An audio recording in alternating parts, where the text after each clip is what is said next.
Good morning! Happy Tuesday! Think, Listen, Act. Ang teksto po natin ngayong umaga ay makikita sa pahayag sa chapter 3 verses 7 to 13. Ang mensahe para sa iglesia sa Philadelphia. Isulat mo sa anghel ng Philadelphia, ito ang sinasabi ng banal at mapapagkatiwalaan, ang may hawak ng susi ni David. Walang makapagsasara ng anumang binubuksan niya at walang makapagbubukas ng anumang sinasarhan niya. Alam ko ang mga ginagawa mo. Alam kong kaunti lamang ang iyong kakayahan, ngunit sinunod mo ang aking salita at naging tapat ka sa akin. Kaya't binuksan ko para sa iyo ang isang pinto na hindi maisasara ni numan. Tingnan mo, palalapitin ko sa iyo at paluluhurin ang mga kampo ni Satanas na nagpapanggap ng mga Hudyo, ngunit hindi naman, at sa halip ay nagsisinungaling. Malalaman nilang minamahal kita. Sapagkat tinupad mo ang aking utos na magtiis, iingatan naman kita sa panahon ng pagsubok na darating sa lahat ng tao sa buong daigdig. Darating ako sa lalong madaling panahon, kaya't ingatan mo kung ano ang nasa iyong hindi maaagaw ni numan ang iyong gantimpala. Ang magtatagumpay ay gagawin kong isang haligi sa templo ng aking Diyos at hinding-hindi niya na siya lalabas doon. Isusulat ko sa kanya ang pangalan ng aking Diyos at ang pangalan ng lungsod. Ito ang bagong Jerusalem na bumaba mula sa langit buhat sa aking Diyos.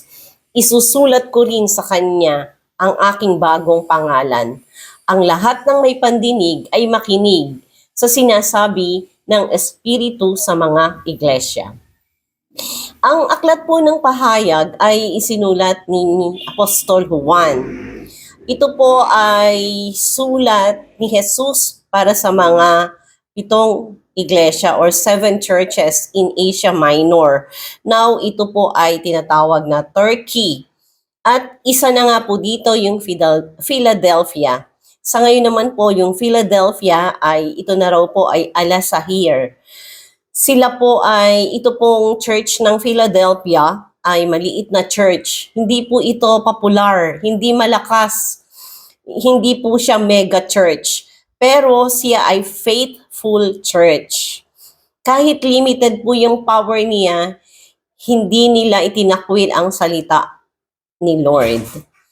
Grabe po. Sa opening verse pa lang po nung aking binasa, ay sulat na po ito na napakagandang pangako ng Diyos.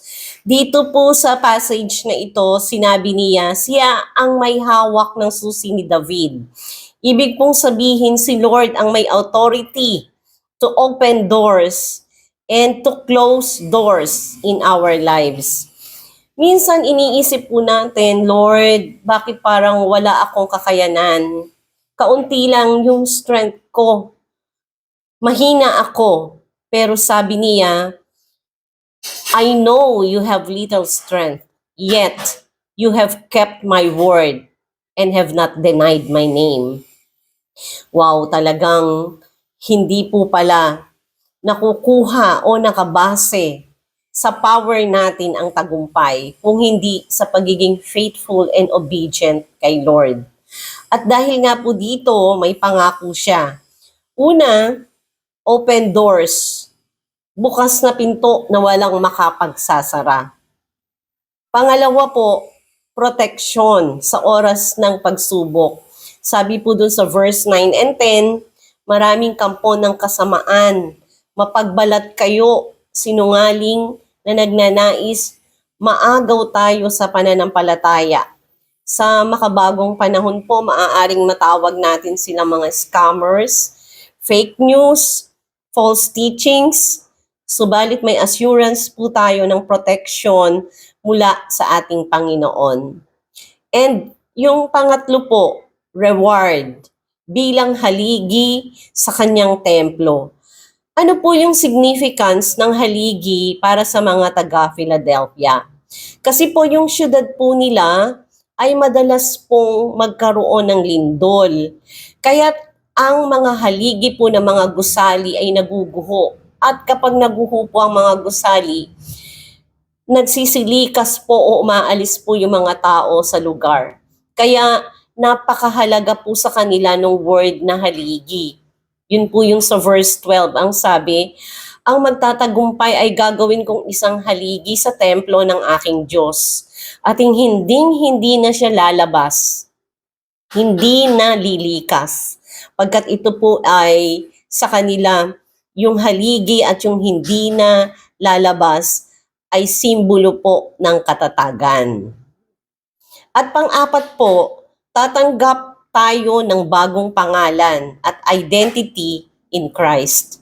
Nangangahulugan po ng permanenteng bahagi sa kaharian ng Diyos. May pagkakakilanlan na po at iyon po ay napakalapit na relasyon sa Diyos. Kaya po mga kapatid, today, let's trust God sa mga pintong bubuksan niya. May career door, family door, ministry door.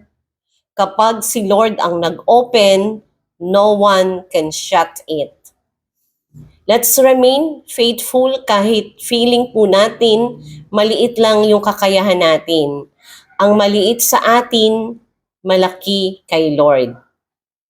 Ingatan natin ang ating faith dahil may reward po na naghihintay. Tayo po ay manalangin. Our Lord God Almighty, salamat po sa mensahe mo para sa Iglesia sa Philadelphia na nagpapaalala sa amin ng iyong katapatan at pag-ibig. Panginoon, alam mo ang aming sitwasyon. May mga panahong pakiramdam po namin kaunti lang ang aming kakayanan. Hindi kami nakapagtapos ng pag-aaral, wala kaming kayamanan at minsan ay nag-aalinlangan kami sa aming halaga. Pero salamat po dahil hindi mo tinitingnan ang aming kakayanan, kundi ang aming tapat na puso. Tulungan mo po kaming manatiling masunurin sa iyong salita. Sa maliit at malaking bagay man, salamat po dahil sa aming katapatan, nagbubukas ka ng pinto na walang sino man po ang makapagsasara. Lord, nagtitiwala po kami sa iyo. Patawad po kung minsan nadadala kami sa mga pagpapakitang tao. Lord, ilayo mo po kami sa mga taong nagpapanggap at hindi totoo ang kanilang layunin. Protektahan mo po kami, ang aming pananampalataya at ang aming komunidad mula sa mga mandaraya. Bigyan mo po kami ng karunungan para makita ang katotohanan. Naniniwala po kami na ikaw ang magtatanggol sa amin at ipapakita mo ang iyong pagmamahal sa amin. Lord, salamat po dahil sa iyong pangako. Ang buhay namin ay hindi madali. May mga pagsubok at pasakit po na dumarating sa amin. Pero sa gitna nito, tulungan mo po kaming magkaroon ng pagtatyaga at pagtitiwala sa iyo. Ang pangako mo po ay iingatan mo kami sa panahong ito. Lord, hawakan mo po ang aming mga kamay. Hindi man namin naiintindihan ang lahat ng mga nangyayari, alam naming hindi mo kami pababayaan. At salamat po sa darating na panahon, sa tamang panahon, ikaw po ay darating. Panginoon, ang aming hangarin ay maging isang matatag na haligi sa iyong kaharian.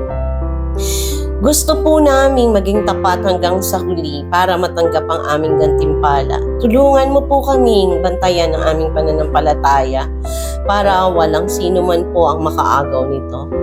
Lord, lead us. Bless us and our family today and make us a blessing to others. In Jesus' name we pray. Amen. Good morning po.